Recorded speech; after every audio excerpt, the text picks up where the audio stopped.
Welcome to Lena World. Welcome back to my kitchen. So after having got a lot of good feedback from the dish I used to have in the Himalayas, which is totally a complete meal in itself, I'm gonna share one more derivative, different version of it that you can just play, improvise. I'm just giving you the basic tools.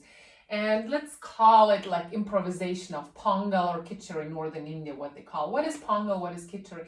Basic ingredients are rice, dal, and ghee. Okay, these are the primary basic ingredients of Pongal or TADKA, which is very good, soothing for the stomach, very good if you have any stomach distension.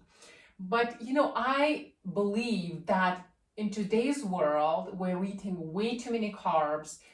The scriptures, Ayurvedic scriptures, for example, were written a long time back when people used to work in the fields, do a lot of physical labor. These days, we're using our brains much more than we use our bodies.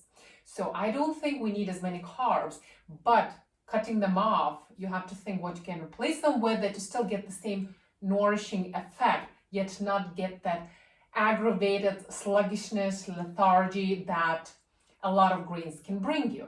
Okay, so we have to minimize, but add something else, okay, that you will still get the nutrition, the proper nutrition. So what I decided to do, okay, I thought, rice, I have it here, but you know what, today I'm not going to use rice. Rice, okay, good, we all know it's a big staple food in Asia. People, eat it every day, 3 times a day probably. Like in Europe, we would have like either potatoes or bread, but this is their staple food there. So instead of rice, I'm going to use millet, okay? So millet is, let's put it this way, it's more beneficial. In what sense? Because it has protein, it has fats, much more than anything, rice is just carbs. Good carbs, complex carbs, but we want a little bit more nutritious thing. Like in China, they would say this millet is full of calcium and it has a little bit of a cooling effect on your body. In Ayurveda, they call, I believe, it Ragi, and there are a lot of dishes they also consider it a very, very beneficial dish in Ayurveda, the grain itself. And it's releases and any water like distension you might have in your stomach. It's very good for kidney qi, for energy, and just for qi, your body qi in general. So it has a lot of benefits. So instead I thought I'll use a more nutritious grain, which is millet. Okay, but this is your show. I'm just giving you the basic tools. And then, because the Pongal recipe, or Kitchari as they call it, I told you, in Northern India, requires another thing, which is dal. Okay, we all know what dal is. It's lentils. And proportion-wise, sometimes they use half-half. It depends. Sometimes they use 1/3 to 2/3, the ratio rice and lentils. And I'm going to use the same amount of millet and the same amount of lentils. Now, since I haven't been soaking anything overnight, so you have to make sure you don't use something hardcore lentils or beans like this. These are my chickpeas, and this is my kidney beans. These definitely need soaking before you cook. Otherwise, you'll have a lot of stomach distension and a lot of gas and bloating. So, but for these smaller lentils, you don't really need to soak them. You can soak them, up to you, but they're good to go as well. So these I have here, just urd dal and plain mung beans, as they call it, mung dal. This is it's an eco version, so it doesn't look green, so I think it was already shelled. Normally they're round and green in color, but use a smaller version if you don't soak, okay? Now, my improvisation, I told you of Pongal or Kitchari, and what I'm gonna add else to that holistic, wholesome recipe to get a full meal in itself. Vegetables, plenty of vegetables. I think we need to eat more vegetables than we eat grains, to be honest, in today's world. That's my fear. I haven't been experimenting on my body, but again, if you're doing a lot of physical labor, definitely need a lot of more grains. There is no one standard rule that applies to all, right? I'm just giving you some basic knowledge. So vegetables now. Look what I had today. Beet, I already peeled it out, beet from my garden. And as you know, I really like the Brussels sprouts, lots of vitamin K. Very few vegetables have this vitamin K. And then I have carrots, a lot of vitamin A, very good for the eyes, for the liver. And I found this Romanesca, I don't know if you know this vegetable, Romanesca broccoli, Romanesca cauliflower, they call it. And this looks like this geometrical shape, spiral form vegetables, cruciferous vegetable. And if my memory is correct, when I used to go to musical school, there was also a musical piece that is called, or a formula that's called Romanesca. Maybe that's where the name comes from, because it has this progression of chords, and because it looks like progressing spirally. So I don't know, maybe that's where the name comes from. But you noticed, probably you definitely must have noticed that my vegetables are not of the same color. When I put different vegetables, I try to play with them. I try to use different colors because I know different colors stand for a lot of different vitamins, minerals, and you don't even need to know exactly what's in there, but putting different colors, different vegetables will do the trick. So just play with the colors. And also, you know, not only that, you have to remember, it's not only what we eat through the stomach, we eat through many other senses. It's through the eyes, we eat through the ears, and so eyes, different colors, very appealing. So it also works directly on central nervous system. So let's get started. And how do we get started? Okay, we have to use a pressure cooker. Okay, we definitely, I mean, if you don't have a pressure cooker, I think you can boil it too, but if you don't have one, I would recommend to get one. It's it becomes a nicer stew in itself. And frankly speaking, I don't think I've ever been to an Indian family. Even in the most poor areas, they all use pressure cookers, what I've seen, because it's a very, very big part of their cooking. So how I'm gonna start? I'm putting the flame on. Okay, and we're going to start with TADKA, okay? We all know what TADKA is by now because I've told you and taught you this so many times. But here we're doing in a little bit reverse order, I would say, because we are starting with TADKA itself first in the pressure cooker. We're starting with the TADKA. And and we're not using oil, we're using ghee. Okay, so it's my homemade ghee. 1 teaspoon, maybe I'll use 2 teaspoons. 2 little wooden teaspoons I'm using here. Very low flame, remember that. And I'll start adding some mustard seeds, the usual thing, you know, for my TADKA mustard, just play with it. Mustard seeds, caraway seeds, let them start roasting and toasting, and sesame seeds.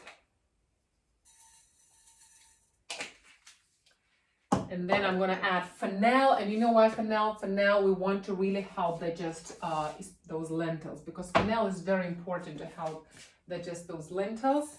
Or you can use asafoetida. So if I use like hardcore beans, I've just shown you like those bigger beans or chickpeas or kidney beans, I would probably use asafoetida even after soaking. You know, you want to help your body digest and don't get any bloating sensation. And then I'm adding one of my key ingredients. What is that? Turmeric. You don't have to have it all at home, just play with it. And if you don't use some of those, don't bother, maybe just, or you can try, you know, it's like, it's all up to you what exactly you're doing and what you like, what your likings are. So I'm already toasting. So once it starts popping, then I'm going to add ginger, garlic, and onion. Remember my 3 magic ingredients that I always have in the fridge? And they are freshly grated. I keep them, I blend them, grate them rather, or I have a manual blender, that's what I normally use, and I keep them, store them in the fridge, that I don't have to prepare it every single day because it's very time consuming, but it stays nice and fresh in the fridge. So once these seeds start popping, I'm gonna add these 3, and then we'll proceed with the next step with the main ingredients, which is our ragi, millet, lentils. I'm using these plain lentils like mung beans. I'm using actually 1-to-1 ratio. These are half a cup because these cups are small. So I'm using, let's say, half a cup of millet and half a cup of these lentils. This looks full because it's a very small cup. So I say it's a half a cup. And now I can hear the popping sound. It's popping. So now I'm going to add ginger. Now this is my garlic, and Just pop a little onion. If you don't eat any of those, as I said, don't bother. I'm just giving you the tools. I'm giving you ideas what you can play with, and ginger. Okay? You can all hear this beautiful sound. Unfortunately, you can't smell it. Okay, so our TADKA is done. Don't burn it. Now, what I'm going to do, I'm going to add, let's say, a cup of water to start with. 1 cup. And let's see how that goes. Okay, 1 cup. And I'll see if I need more. Now, let's throw down millet first. Okay, maybe just add just a little bit of water too. Because I already washed the millet and the lentils, so they're a little bit wet. I just washed them, I told you, I didn't soak them. Okay, very good. So some water. And remember, when you put the vegetables will start releasing their own liquids. There's a lot of water in them. They don't look like they have a lot of water, but they do. So okay, so just give them a few seconds and we'll start adding the vegetables. Just a couple of seconds. And don't forget, this is a pressure cooker. I'm going to cover it in just a minute. Okay, now before we put the vegetables and before we cover the pressure cooker, we want to add some of these basic condiments, which is pepper and salt. I normally use them at the very end when I make my sabji, my vegetables. But here, because it's a pressure cooker, we're adding everything together. But still, salt, you notice I'm adding it at the very end in my TADKA. Because salt has this contractive property and it doesn't allow for other spices, other condiments to get absorbed as well in the food. That's why it's supposed to go last. And you can always add after you cook, then it doesn't matter if you forget it. So let's go ahead and let's do that. You see how many vegetables? What a beautiful meal is going to be. I can already see that. And these leaves that I'm adding, I need to just cut them into a couple of pieces. And let me see. You don't want, if you want to make it in a soupy texture, I'm going to add probably half a cup of water. And we'll see how it turns out to be. I don't want the soupy texture. I want my grains and lentils to be cooked, but I don't want that liquidy texture. Well, it's nice. You can make it as a soup. If it turns out that it has more liquids, that's okay. Not a big deal. But I want it like as a complete meal in itself. Not in a soup is also a complete meal, but in a more solid texture. Sometimes I don't succeed. Sometimes I get too much liquid. That's one thing. But this is not my intention. So let's see how it all goes. You can definitely put a little less water if your grains have been soaked, because they've already absorbed a lot of water, right? That's where they expand, and you need to add more water. You know when to soak the grains or lentils, but I've not soaked them, so I think 1.5 cups should do, because vegetables will start releasing their own juices. So let me go ahead and cover it up. And now I can turn the flame a little bit more on. Still, it's not very hot. You don't want it to suddenly, everything that takes time, slowly, gradually, these veggies will start releasing their juices, starting being cooked, absorbed. It'll be a beautiful harmony of these vegetables, like in music. You don't want to jump up and down, separate vegetables being cooked very quickly or something in separation. They work in harmony. They start communicating, talking to each other in a way, you understand? And they have to find their own music piece that you're going to put in your belly. Romanesca, as they say. Okay, so now check the time. So again, it depends on the pressure cooker. If you're using one type of pressure cooker, it depends where you live. It can take longer, it can take shorter. I'm giving it a good half an hour. I'm going to check it. If it's still not done, my grains, that just should be done. But everything should come at the same time. So in half an hour, I'm going to go ahead and check it. If it's not done, of course, you can't open it right away. First, the pressure has to be released. You can always put it back on, but I'm giving it half an hour. See you in the next step, and maybe the final step. If it turns out to be good, we'll be doing the tasting session. Okay, so here we are, good half an hour later. I only cooked, as I promised you, half an hour. Then I let the pressure, the steam sort of settle that I could open the pot. And I think this is the time. We're gonna give it a try. I don't know.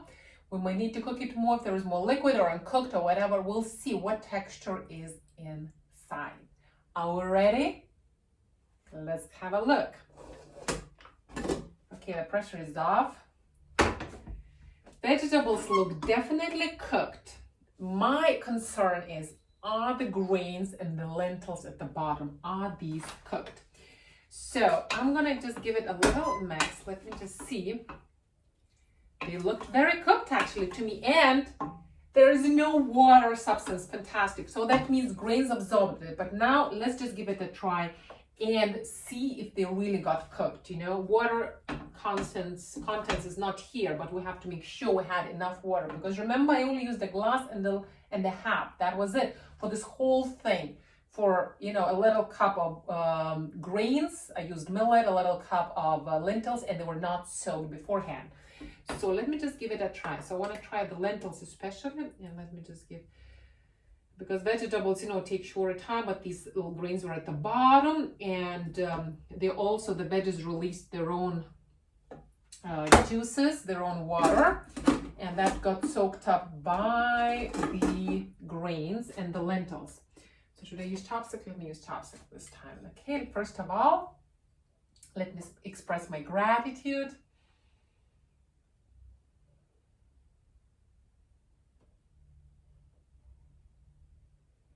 And thank you for allowing me to share this with you all.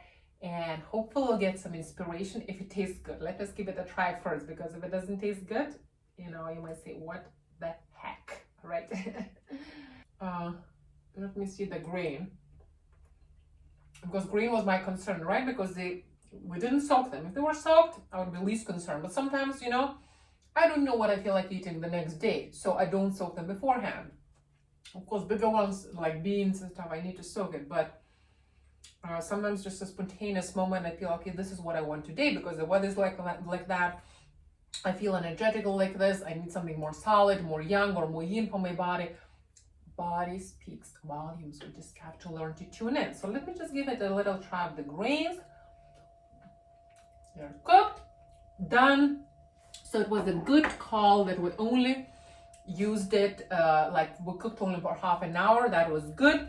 And remember, we made the TADKA first with ghee, not the usual cold pressed olive oil that I use, and then we added washed greens. We chose millet, and we chose little mung, like those dals, those lentils. I told you, do not choose the big ones, because they definitely need soaking overnight, 10, 12, 14 hours or something. And then we added all the kind of vegetables. I told you, play with colors, minerals, vitamins, aesthetically pleasing to you. It's just nutrifies my mention nutrifies. I'm not sure if this word exists. It just nourishes every single part of your body, mind, and soul. Okay, so I give you the tools, play with it, see what grows in your climate, the basics, and it's a complete meal in itself. Welcome to Lena World.